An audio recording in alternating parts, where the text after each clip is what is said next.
This is the IELTS listening test. You will hear a number of different recordings and you will have to answer questions on what you hear. Now turn to part 1.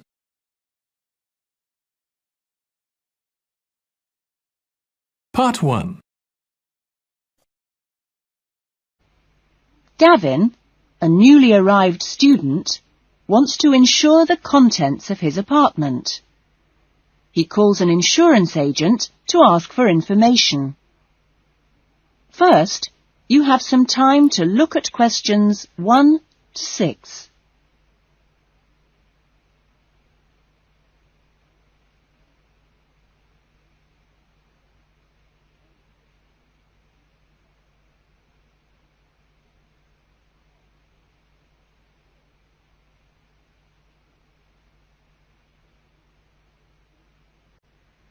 Listen carefully to the conversation and answer questions 1 to 6. Good morning, Diane Davis. Can I help you? Yes, I'd like to get some insurance for the contents of my home. Fine. When did you move into the house? A couple of weeks ago. And, it's an apartment, actually. I was told by the landlord that it would be a good idea to get some insurance for the furniture and other personal possessions. Fine. Well, let's get some details. What kind of apartment is it? It's a 2-bedroom apartment. Huh? What floor is it on? Why do you need to know that? Because it affects the cost of the insurance. An apartment on the ground floor isn't as protected as others, and there's more chance of a break-in. Really? I didn't know that. It's on the second floor. Second. And how much is the rent? It's $615 per month. Good. And where is it located? In Biggin Street, South Hills. I see. And what things did you want to insure? Well, what do you recommend? Well, the most important things are those which you would normally find in a home. Things like the television, fridge, and so on. I see. Well, I've got a fridge and a stereo system, which I've just bought from a friend. And how much did you pay for the fridge?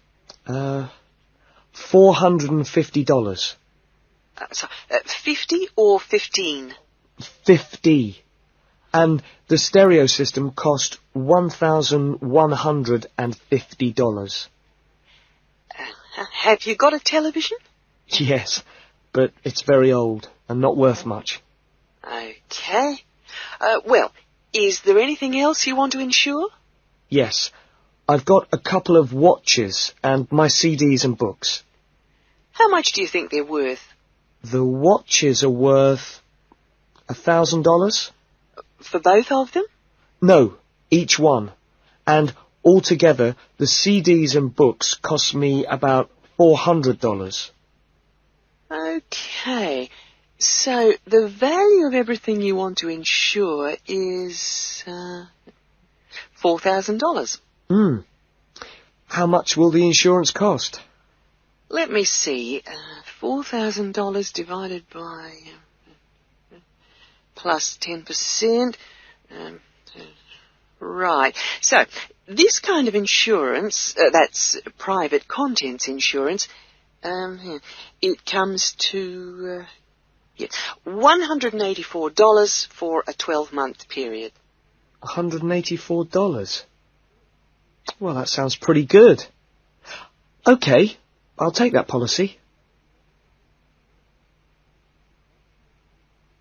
Before the conversation continues, you have some time to look at questions 7 to 10.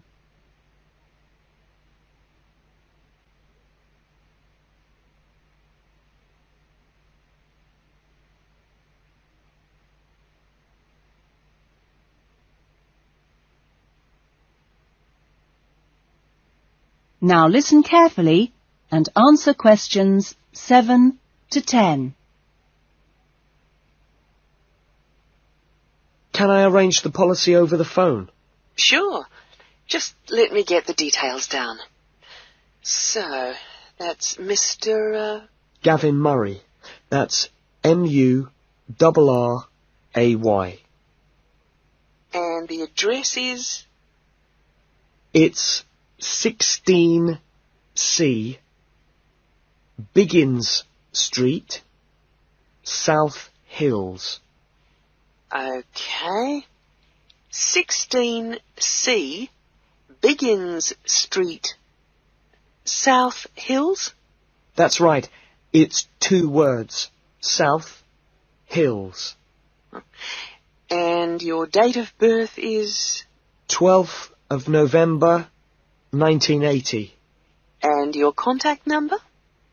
Home phone number is 9872 4855.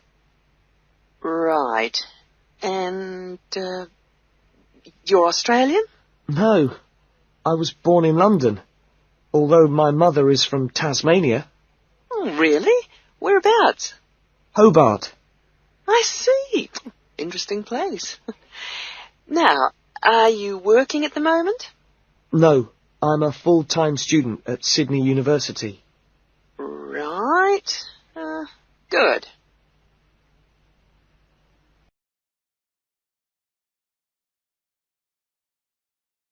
That is the end of part 1. You now have 1 minute to check your answers to part 1.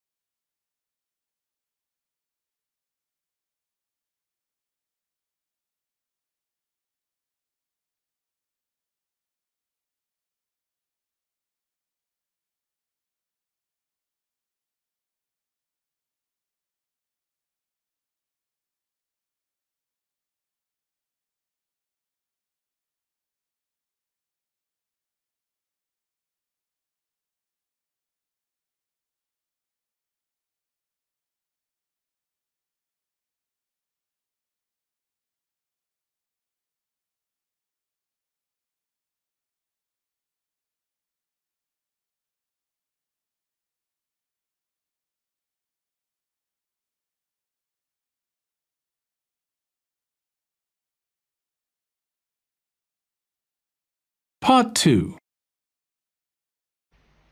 You will hear an address by the college president welcoming new students to a residential college. First, you have some time to look at questions 11 to 14.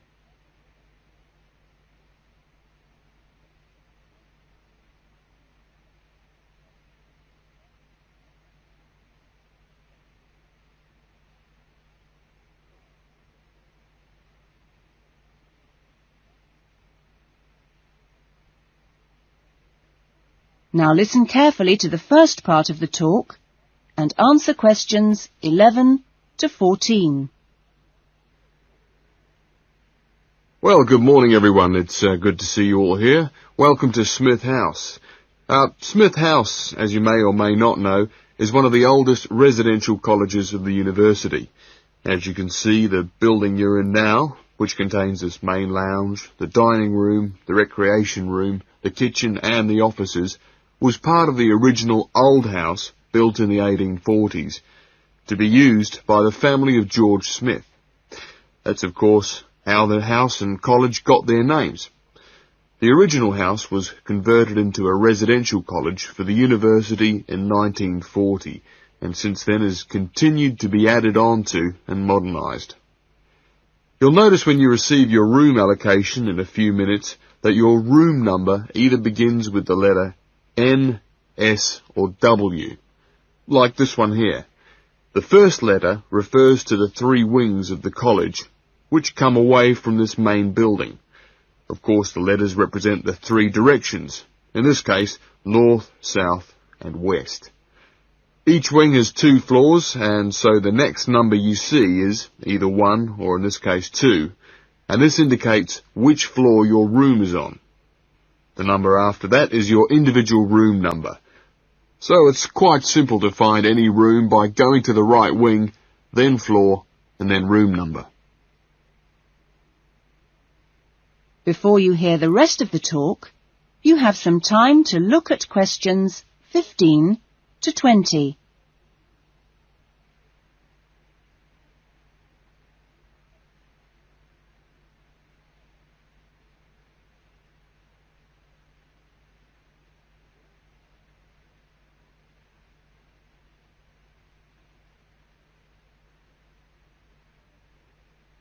Now listen carefully and answer questions 15 to 20. You'll also notice, when you receive your orientation pack shortly, that there are 2 keys. One is the key to your room, and only you have that key, and the other is a key to the front door, which you've just come through here from the street. This door is closed and locked at 8 p.m. every night, and opened again at 7 a.m. You'll need your key if you're coming back to the college between those times. We ask all students to always enter and leave the college through the front door. You'll notice at the end of each corridor that there is another door, but these are fire doors and are kept locked from the outside. They should only be opened from the inside in case of emergency. In your fees, you've paid a laundry fee, which covers the cleaning of bed linen and towels. All bed linen and towels are clearly embossed with the name Smith House, so it's easily identifiable. If you want your other laundry to be done by the college, this can be arranged for a small extra fee. There are only a few rules here at Smith House, and we have these rules so that we can all live comfortably together. The most important rule is that there must be no noise after 9 p.m. There is also no smoking in the rooms or anywhere inside the college, but smoking is permitted on the balconies. All meals are served in the dining room. Meal times are listed in your orientation pack. Please read these carefully, as meal times cannot be changed, and if you arrive late, I'm sorry to say, you'll just go hungry. If you're unsure about things, each floor has an elected floor senior, who is usually a student in their 3rd or 4th year of study, who's been at Smith House for a while. The floor seniors will introduce themselves later today and answer any questions you have.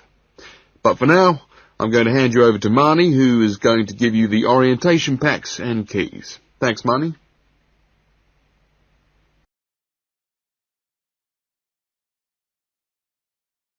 That is the end of part 2. You now have 30 seconds to check your answers to part 2.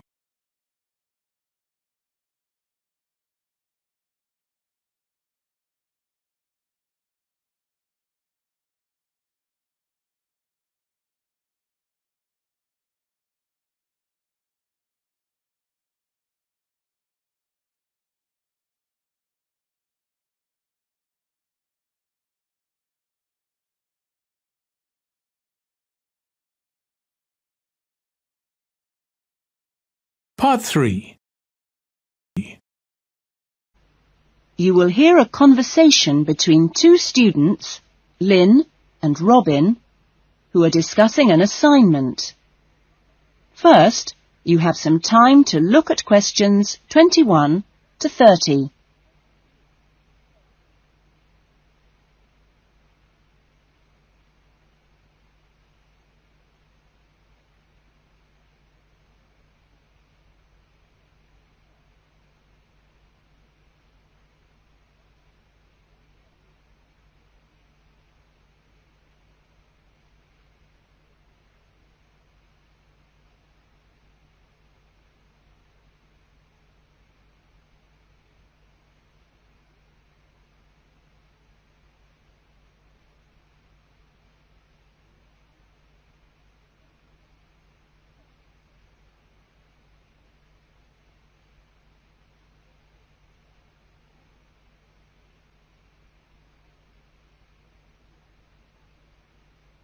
Now listen carefully to the conversation and answer questions 21 to 30.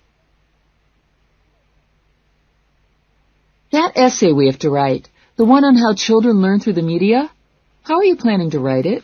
Well, I've given it some thought, and I think that the best way to approach it is to divide the essay into 2 parts. First of all, we'd have to look at some examples of each type of media. Yes, what they are. Then we could describe how we can use each medium so that children can learn something from each one. Exactly. maybe we could draw up a table and look at examples of each medium in turn.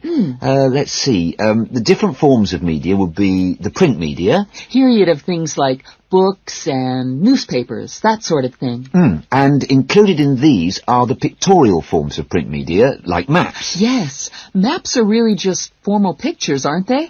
And then there are what we call the audio forms of media, where children can listen. CDs and radios are probably the best examples because a lot of children have access to these, especially radios. And this would lead into the audio-visual media, which can be seen as well as heard. Film, television, and we mustn't forget videos. Yes, but there's a final category as well. Computers that make up the so-called electronic media. In the United Kingdom and Australia, they say that 1 in 3 families has a computer now. Yes, I believe it.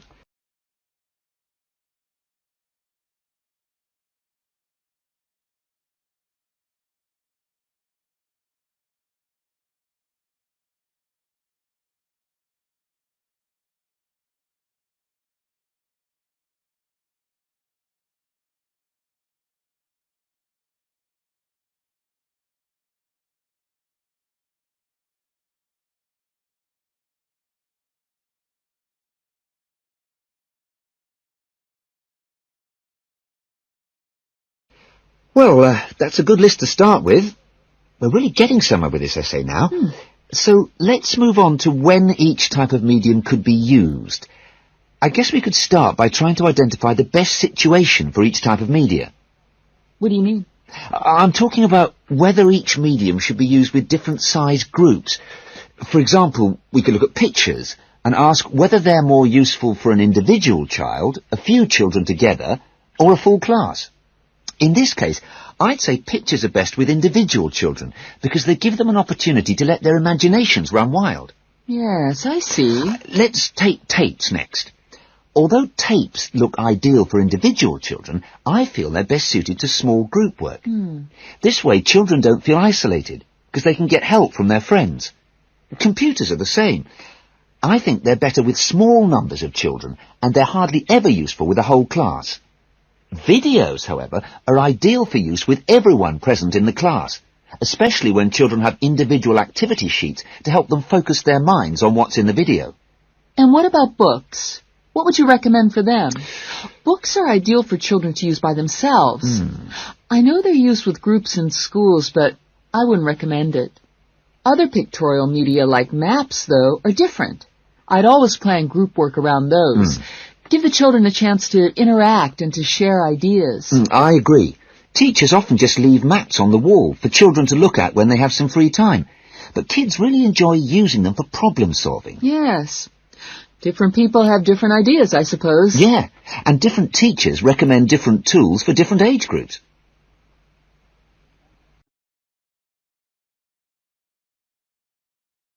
That is the end of part 3.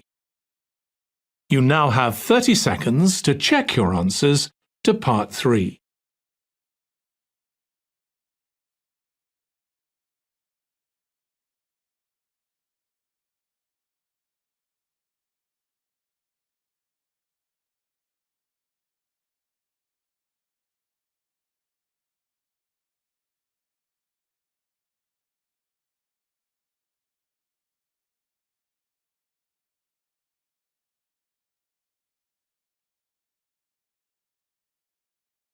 Part 4. You will hear a lecture about the lack of rainfall in Australia. First, you have some time to look at questions 31 to 40.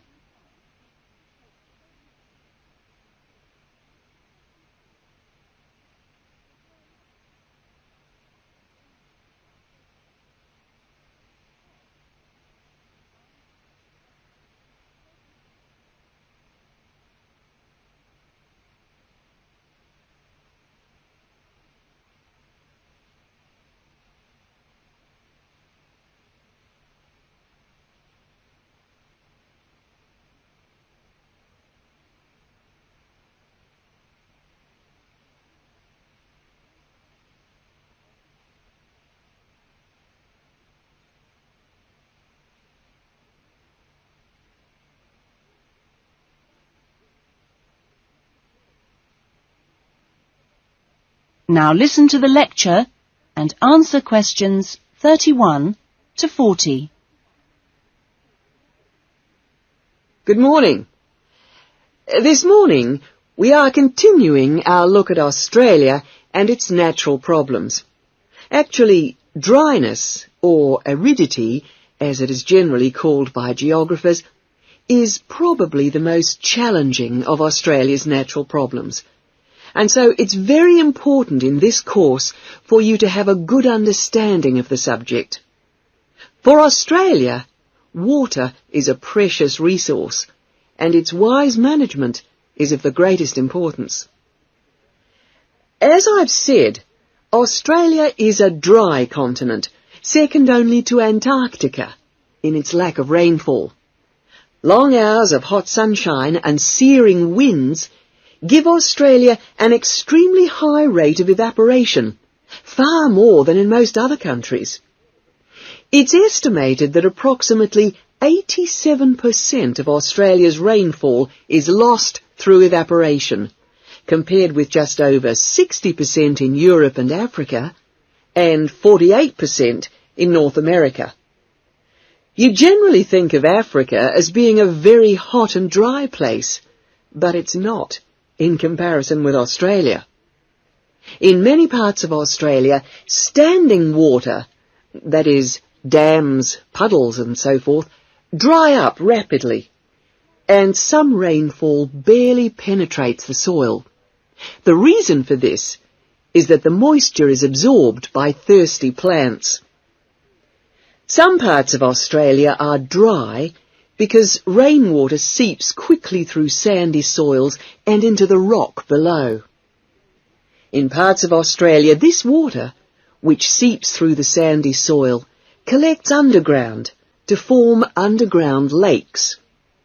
Water from these subterranean lakes can be pumped to the surface and tapped, and so used for various purposes above the ground. In fact, extensive underground water resources are available over more than half of Australia's land area. But most of the water is too salty to be used for human consumption or for the irrigation of crops. However, most inland farmers do rely on this water for watering their animals and, where possible, to a lesser extent, for irrigation. Underground water can flow very large distances and can be kept in underground reservoirs for a very long time. Water from these underground reservoirs bubbles to the surface as springs in some parts of the country, and these rare sources of permanent water were vital to early explorers of inland Australia and to other pioneers last century who used the springs for survival. But in many places, levels have fallen drastically through continuous use over the years. This has necessitated the pumping of the water to the surface. Remarkably, underground water sources in Australia supply about 18% of total water consumption. So you can see it's quite an important source of water in this dry land. So, most of the consumption of water in Australia comes from water which is kept above ground. More than 300 dams regulate river flows around the country. The dams store water for a variety of functions. The rural irrigation of crops, without which many productive areas of the country would not be able to be farmed. The regulation of flooding, a serious problem which will be dealt with later in the course. And last but not least, the harnessing of the force of gravity for the generation of electricity. That is all we have time for this morning, but you'll be able to do further study on this important area in the library. I have a handout here with references on the subject, so if you're interested, please come up to the desk and take a copy. Next week's lecture is a case study of an outback farm, and it'll be going into detail about some of the problems we've discussed here.